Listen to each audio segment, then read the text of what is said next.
Town municipal corporation Korangi के ज़ेर एहतमाम शहीद जुल्फ़िकार अली भुट्टो क्रिकेट अकेडमी में फैमिली फ्लावर शो का मेला सजाया गया।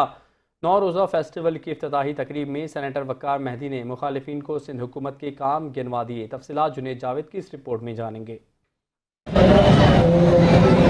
ये खूबसूरत फूल और हसीन नज़ारे हैं कोरंगी में जारी फ्लावर शो के, जहां झूलों से लेकर खाने पीने और खेलों की हर सहूलियात मयसर हैं।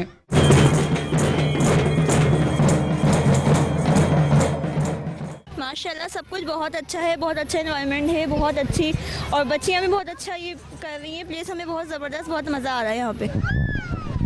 अब तक तो हमने पूरा देखा नहीं है, अब हम देखेंगे कि, लेकिन लग रहा है कि इंटरेस्टिंग है, अच्छा लगेगा। फेस्टिवल में मेहमान खुसूसी सेनेटर वकार मेहदी ने कहा कि इस वक्त 126 स्कीमें जेर तकमील हैं। मुखालिफिन ने ख्वाब कुछ दिखाया और काम कुछ न किया।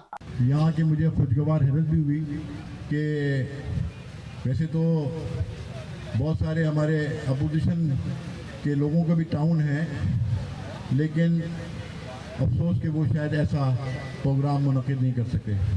उन्होंने मोहतरमा बेनज़ीर भुट्टो के दौर के तरक्याती कामों का भी जिक्र किया। मोहतरमा बेनज़ीर भुट्टो शहीद के 2 अदवार देखें तो उस दौर में भी,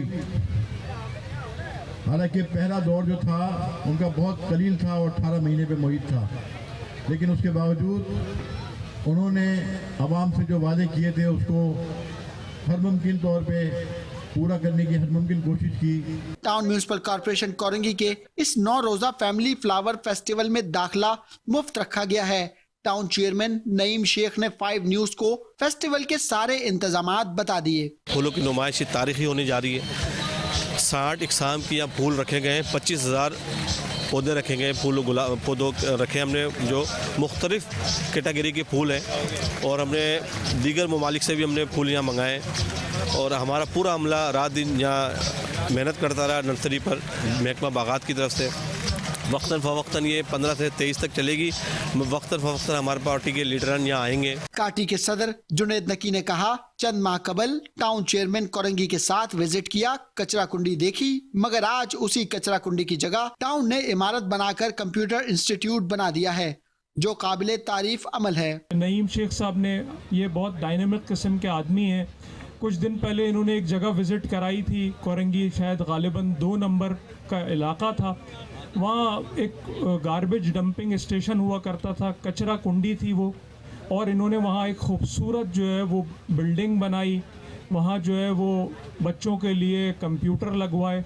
अब वो IT ट्रेनिंग सेंटर में कन्वर्ट हो गया। फेस्टिवल में रुकने सूबाई असम्बली आसिफ मूसा, मली टाउन के चेयरमैन जान मोहम्मद बलोच, चनेसे टाउन के चेयरमैन फरहान गनी व दीगर अहम शख्सियात ने शिरकत की। कैमरामैन गुलफाम शेख के साथ जुनेद जावेद, 5 न्यूज़ कराची।